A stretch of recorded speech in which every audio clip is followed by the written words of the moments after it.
We are definitely going to have fun today. And why? Well, I think you ought to always have fun. However, we are going to discuss employee mix. No, I'm not putting together some tunes. This is going to be your employee mix for your business. somebody, somebody thought I was putting together a mix set to play on a job. No, that's not what I'm doing. Okay, here's what I am doing. What we're going to discuss is older employees, younger employees, the in-between employees, and all of the above. And not getting into, age discrimination laws and all of that stuff. It doesn't interest me, and I'm not concerned about that. What I'm concerned about is your business. How to get the right mix for your business. So I think it's really a vital segment, and it seems to be not really addressed a whole lot in the forum I'm getting ready to address it. So how and why you hire, for what reasons, skill set, knowledge, abilities. These are all things that, go through your mind when you're hiring employees. And I know a lot of you guys are sole proprietors, or it's just you. But occasionally you need contract help. And these contract employees need to have similar values to you, or else why are you hiring them? Oh, nobody else is available? Well, maybe the job can wait. I don't know. You want people that think similar to you, not the same, but similar. So what qualities do you want in your employee? Friendliness, punctuality, dependability, honesty, whatever type of job it is that you have. In your interview process, you ask questions that bring out their tendency or non-tendency toward liking that type of position.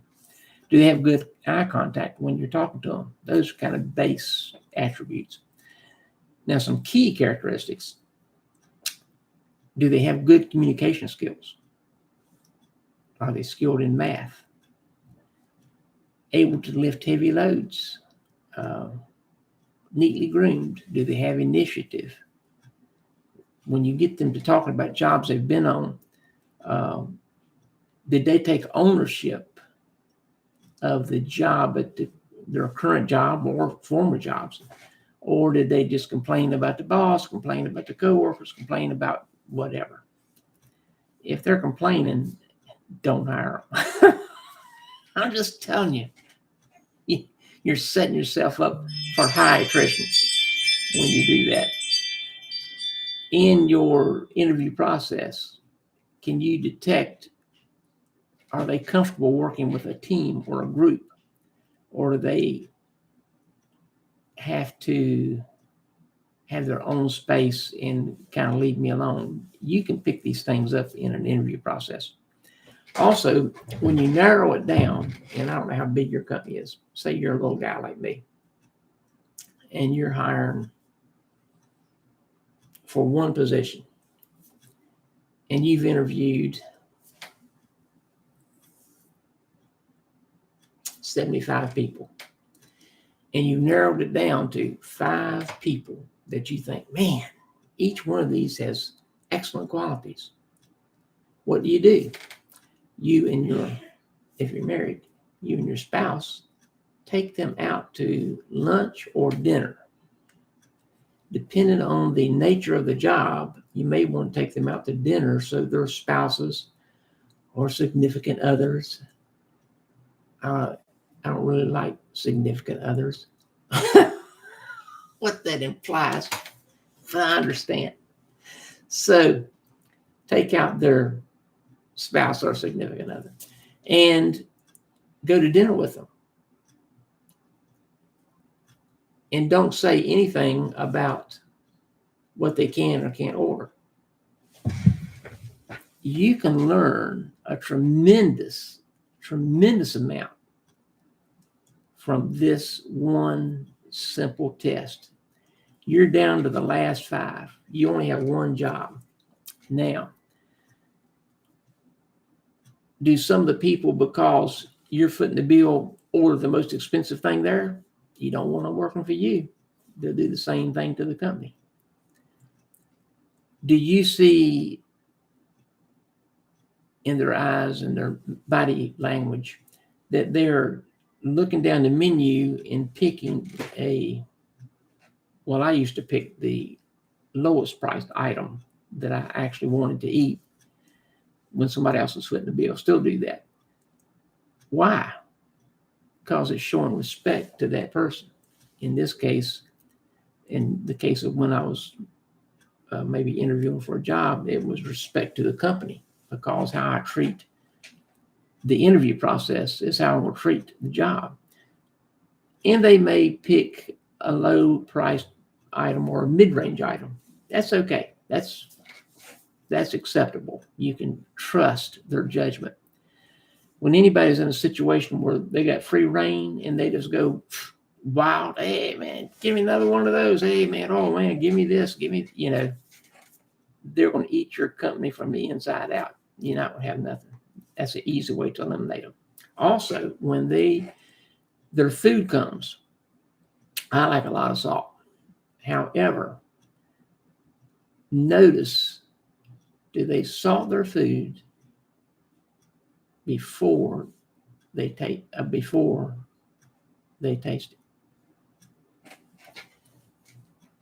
Why is that important? If people start seasoning their food before they've even tasted it, when ideas come on to help your company, they're going to try to put their spin on it before they even try it.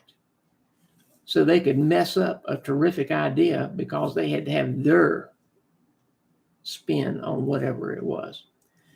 So if they don't salt their food or pepper it or whatever they put on it, but if they do not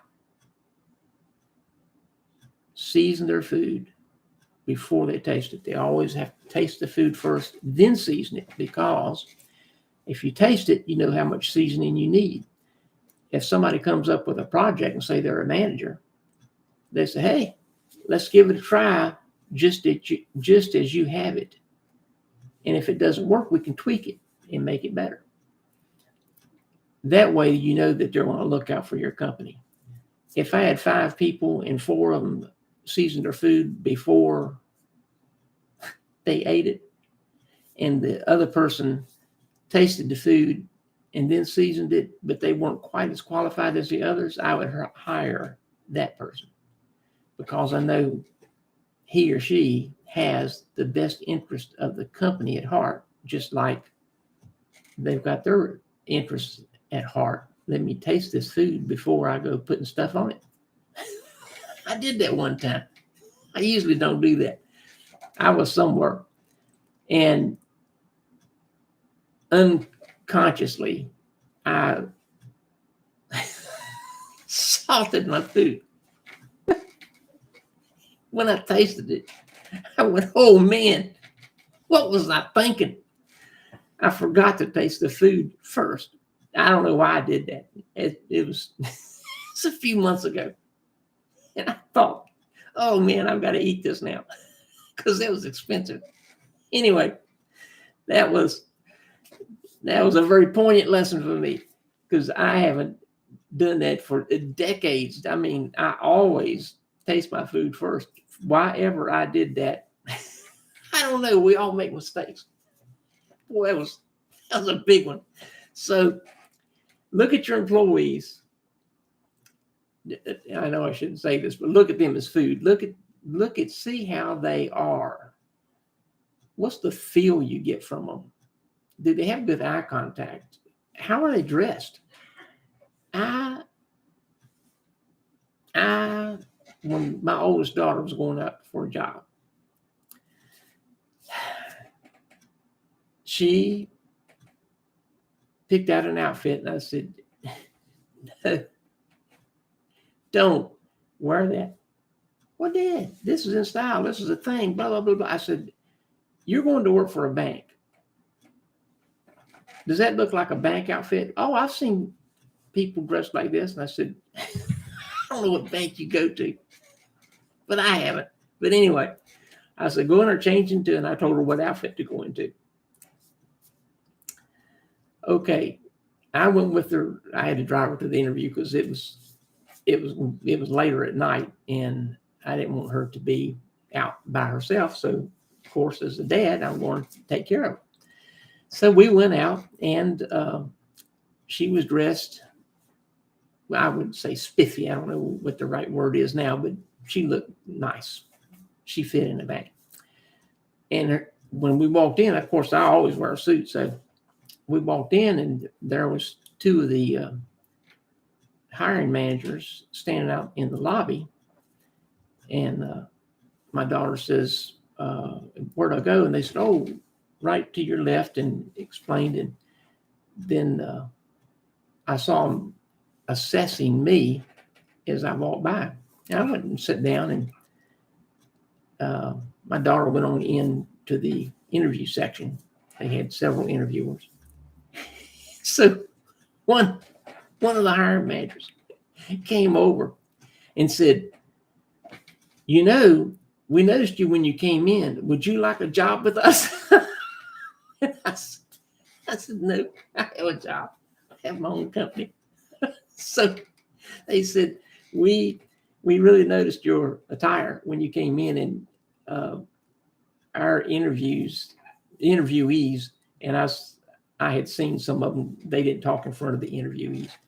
I had seen some of them go in. They said, they do not know how to dress. And I said, I've been noticing a daughter and one guy with only two that I would have hired.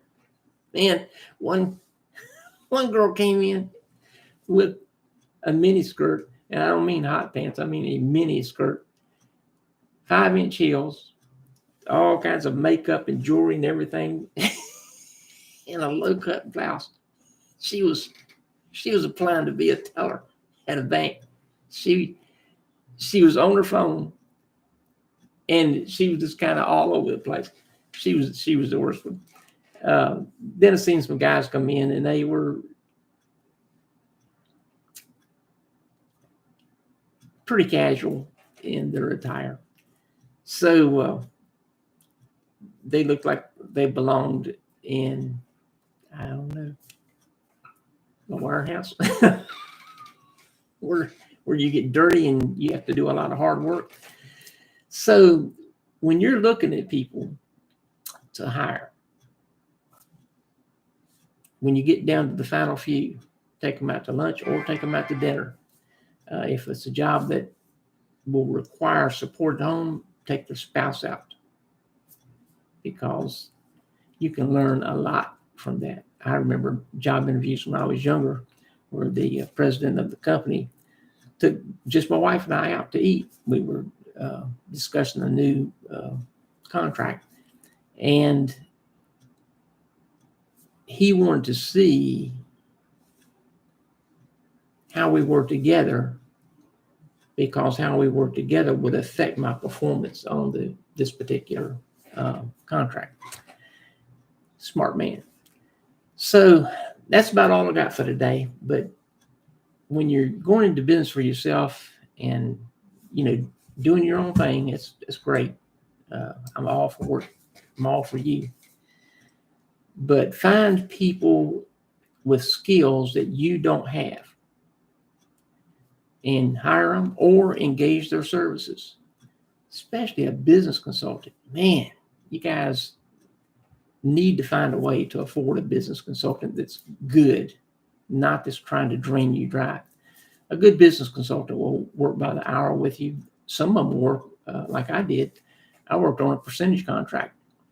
I would tell them, I would assess their business, tell them what I could do within a year, and then they say, how much is that going to cost? I says, it's not going to cost you anything if I can't do what I say I can do, if you if the results are at least what I say I can do, you'll give me 5% of all of the earnings over what you're earning now.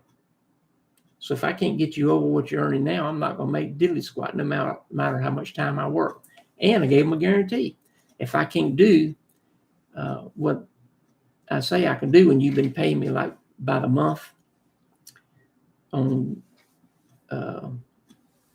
earnings and stuff, at the end of the year, I had 50% of the money that I didn't spend. I just put it in a savings account. If I couldn't do what I said, I'd give them 50% of the money back in one lump sum. You know what? Never had to give any money back. I always far outperformed what I said I could do. And I did that, of course, intentionally because the bang was bigger. But I told one man I could increase his business 25%. He said, man, if you can do that, you're a miracle worker. He increased his business 455% in 8 months. To me, it was a simple thing to do. To him, he didn't know how to do it. So it wasn't simple for him. I was more than worth the 5% that he paid me for that job. So under promise and over produce. Always do your very best on everything you do. And that's why I encourage each of you to dress a step above wherever you're going, your clientele or anything. Dress a step above because they will perceive you at a better level and they will be more receptive to your services or your product. Make it a fantastic week. Enjoy Christmas. Have a happy new year.